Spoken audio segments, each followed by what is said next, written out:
Cha-ching! And we're back. Now we're going into chapter 222.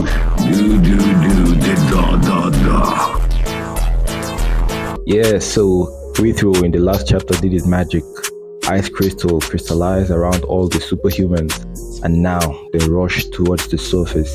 Withrow is taking the lead, about to pierce out of the water, and just then more inhumans attack from above. Just like I said, something must impede them. Danyang, with her breath stuck in her mouth, thinks that the inhumans just keep crashing into the barrier. Since it's transparent, they don't even know it's there, but they keep crashing and crashing into it like they have no brain. But even with all that impact, there's still no single scratch on the ice wall Withrow formed. Daphne says it's unbreakable. So seeing this development, all the superhumans are actually positive now that they can actually escape up to the surface of the water. But something is bound to go wrong. Let's see. Danyang says they are chasing after us, and we are in a situation where we are freezing the barrier and fleeing upward. There's a problem here. No matter how much they swim upward, it seems like there's no surface at all. It's like they're in a planet filled man, I don't know what's stuck in my throat. That doesn't want to allow me talk. Water break. This is your sign to drink water, man. It feels as if they're in a planet, the whole planet filled completely with water. So no matter how much they swim upward, they just water ahead, just more and more and more water. This will break a man down, where you're striving with your whole strength, and it seems like you're not getting anywhere, you're not making any headway. This will break people down. Right now, all the superhumans are thinking, and when will we ever reach the surface? And just then, seems like, okay, I was about to the main inhuman of the opus, but these look like they're just mobs. Oh, but this one looks promising. Okay, it looks like Point Gold, right? From this angle, looks like Point Gold's lips. Can't forget that boy's appearance, man. Looks like Point Gold and looks like someone else is standing on him. Is that Actodus? Is it Lachen, my boy? The inhuman says, come out. Oh, it's an inhuman with some kind of a diamond head. We call him Diamond Head for now. It launches an attack towards Withrow's unbreakable ice. It sticks some kind of its suction tail on it, aiming to break it. Withrow and the rest are looking at it attentively. With a mouth on the suckler? Did I just say suckler? Is that a suckler? What do they call it again? With sharp teeth on the suction and what looked like a starfish on the tail, it sticks on the ice wall. Danyang looks and says gross. The inhuman doing all this is named Ruska, and it looks like a I love how it says some shit. I love how it says some bullshit, man. The inhumans look this inhuman look I don't know what to say, gang. Is that black lipstick, man? It looks weird. This Puska looks weird. It's not majestic, doesn't have aura. Danyang says the vibration was enormous, but the barrier held. Okay, so the inhuman didn't actually win. He didn't achieve his goal. Says it's unbreakable. Okay, so Ruska, is it Puskas? Too far for Ronaldo to think about it. Oh! Absolutely sensational!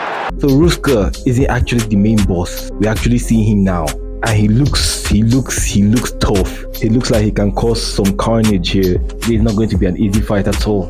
With the way this guy looks, he's bound to be super strong. Plus, they still have to hold their breath through it all, through fighting this monster. Let's see. His name is Nokaliv. What? His name is Nokila V. Onik. Yo, that has so much aura, man. That has so much aura. What do you mean Nokila V. Onik? Wow, Nakila. That boy Nakila. We call him Killer now. He says, all units, cease the pursuit. See him standing. Look at his spread. All his inhuman minions around him. Only him with crown on his head. He alone stands at the peak. He says something transparent is blocking our path, and we through them keep going up. They keep ascending. So Killer says they are heading for the surface. So there is a surface here, but Killer has no eyes. See his face. There's only his third eye. Wait, can we call that a third eye? It's only his first eye. That's all. No nose, no other eyes. Just one eye and a mouth. Aura. He said, he's not going to give up. He's going to do something now that will break this whole momentum of the superhumans. The superhumans are ascending fast at the top speed. Daphne says, I see. Seems like the surface is right in their sight. They can see the light already. They're heading in, just about to cross it, and With one go, they pierce through the surface and get out of the water. They can finally breathe air. All of them come out, and Withrow is shocked. His eyes are blank. He looks to the sky. All around them is an aurora borealis. Did I pronounce that well? All around them is an aurora borealis in the sky, looking so beautiful. How you be having your worst day and the whole environment be looking super beautiful? It has to be studied, man. Why is it your worst day? They will be looking beautiful. Alright, they keep on going. All the superhumans are confused now. They are like, huh? They're looking at the sky. They're saying, what is this place? Looking all around them, the sky is so beautiful. Chisaki says it's pretty and squeezes his hand. Now he taps the ground. So during this time, Withrow froze the whole sea around them and made it into a surface so they can at least step out of the water and be on some solid ground at least. So Chisaki them are on top now, and Chisaki is asking if he froze the entire sea. Can that be possible?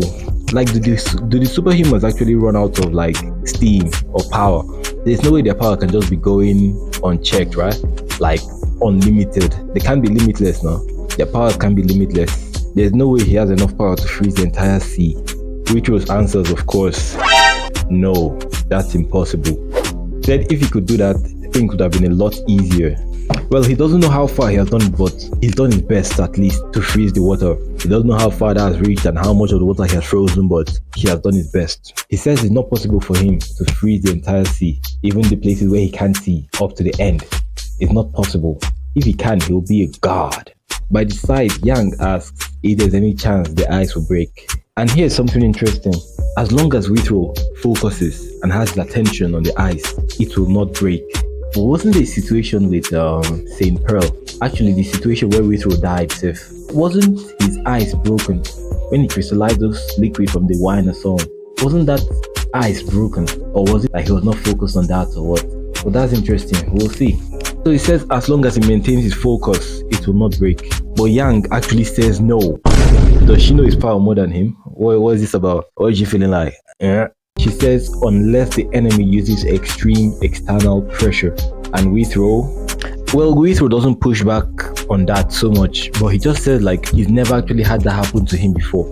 That he's never met anyone who could break his ability by sheer force. But what happened, Withrow, when you died? What happened before you died though? Am I remembering incorrectly? If I remember well, that Inhuman broke out of the ice and attacked him, killed them all. If I remember correctly, but maybe because of his reanimation, he forgot. I think that's actually a thing, right? Immediately Dave reincarnates you or reanimates you actually and brings your soul back, you have some slight forgetfulness. Like you'll be losing some part of your memory. That's the same thing that happened with Kalen when he met Basilov after being reanimated by Dave, or is it Evan? By Evan. And Withrow then says that if such a thing can happen, if there's an Inhuman or a person who can actually break it while he's focusing, then there's nothing they can do. They'll just have to handle him as best as they can. But Chisaki interjects now and says, but now that they're on top of the water and ice is below them, they're not able to see the Inhumans when they attack, so that will be a bad thing for them. And Daphne says there's no reason that the Inhumans will leave the water, so there's no chance of attack from below. Like they won't leave the water to come and stand on the ice and fight them on solid ground now. The advantage is mainly in the sea, where these ones can't breathe and where they have an advantage, so they will not come to the surface of the ice. And Withrow agrees with her. He says he definitely saw structures on their skin that looked and functioned like breathing holes, so they're attuned to underwater fights and underwater living. They will not come out. Under all that block of ice, the Inhumans are there. Killer is there. Killer is observing everything from below. He says a meaningless escape, and his eye starts to shine red. Everything going to get chaotic now. There's no way he's allowing this fly. Something's bound to change now. He's going to cause a major change. So are we going to see the first person to actually break through Withrow's ice? He says you're all fated to come back down eventually. And now above the surface on the ice, Yang tries something. I think she tries to open a portal, but it doesn't work. Her ability is negated completely. So she's basically useless in this situation. So Withrow asks her and she says it's not a coincidence that the portal wouldn't open. Normally when Yang wants to open a portal, she just closes her eyes, and opens the portal, like picturing exactly where she wants to go, and the portal will open. But now, because they're trapped in another dimension, this opus, the world, has cut off her connection from any other place she's imagining. So her portals cannot open. Basically, she's useless here. Wait. So that doesn't mean she's completely useless though. Can't she like open portals inside the opus itself?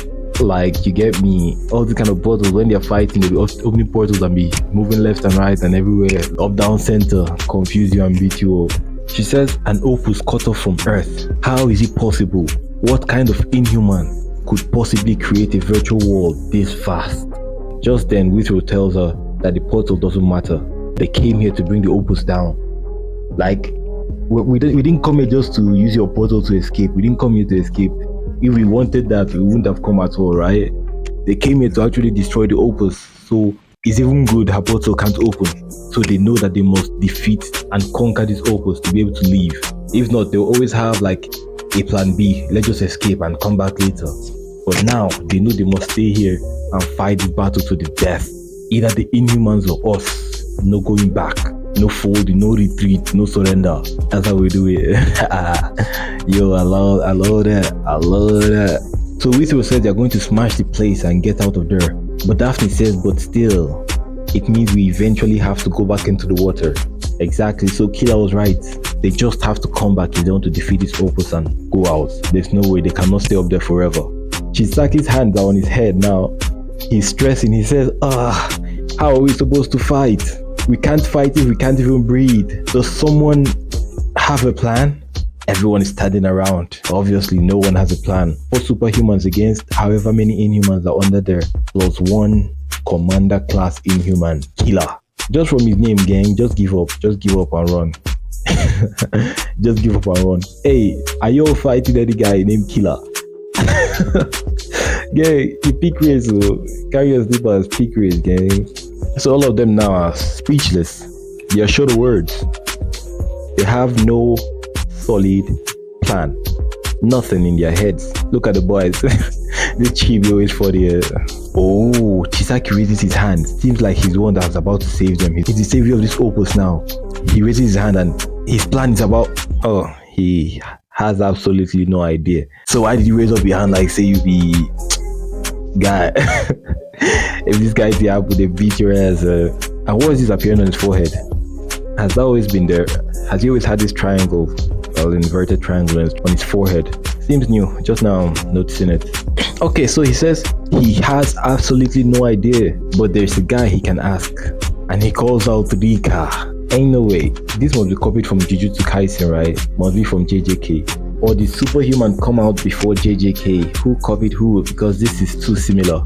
Did he also get it by being cursed or something? Well, it's a superhuman ability, so I don't think he got it for being cursed. It happened naturally, right? How do superhumans get their powers, Seth? I haven't actually understood that. Are they just born like normal people, or I've not seen any of these superhumans have parents or anyone close to them like that, like blood relationships, you get me? Have you seen any? I don't think I've seen any. Let's see. Anyway, he calls out Rika-chan. She's not really named Rika, but he calls her out, or him. I don't know the gender. Nobody misgender him or her. Says, I don't really feel like helping. That's what they said. And they're like, eh? Chisaki is shouting. He's raging. He said, this is the time to joke, you idiot. I swear I'll rip out all your hair. And his ability says it goes without saying. But if you're willing to indulge in a little play, I do have a plan. What type of play? This one, this freaky nigga. This is a daily party. Let's see. So they put their hands into the chest. Saying this, they are mad annoying. I'll just say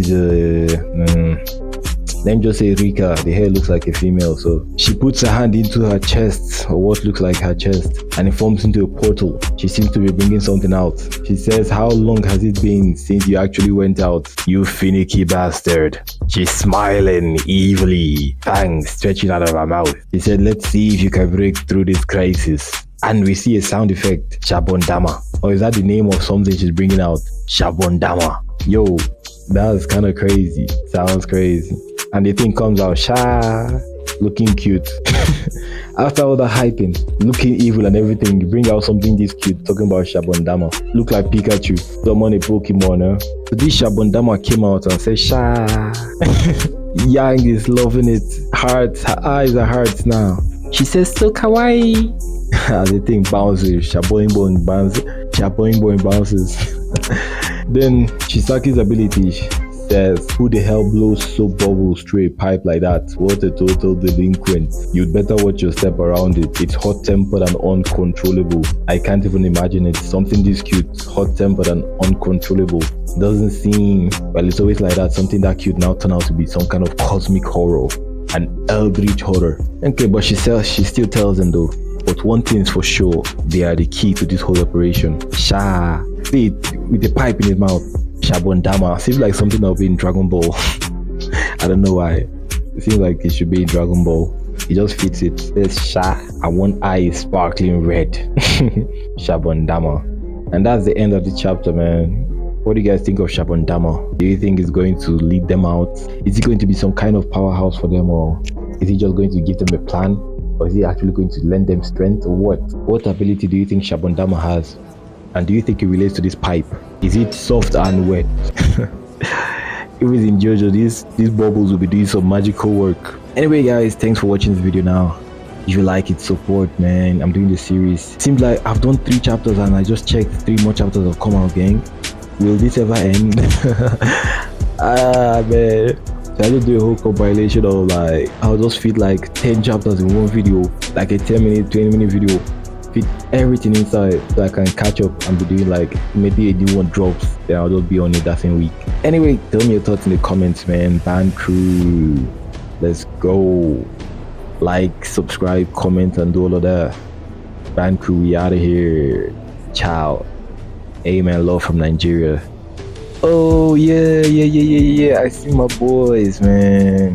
My boys, Damian, Larry King. They finally got their in-person interviewer for Streamer University. Man, congrats to them. And I hope Kobe and Dudu, man, hope they get theirs too, man. Big ups to those boys. Yeah, even though they don't know me though, but I rock with them from here.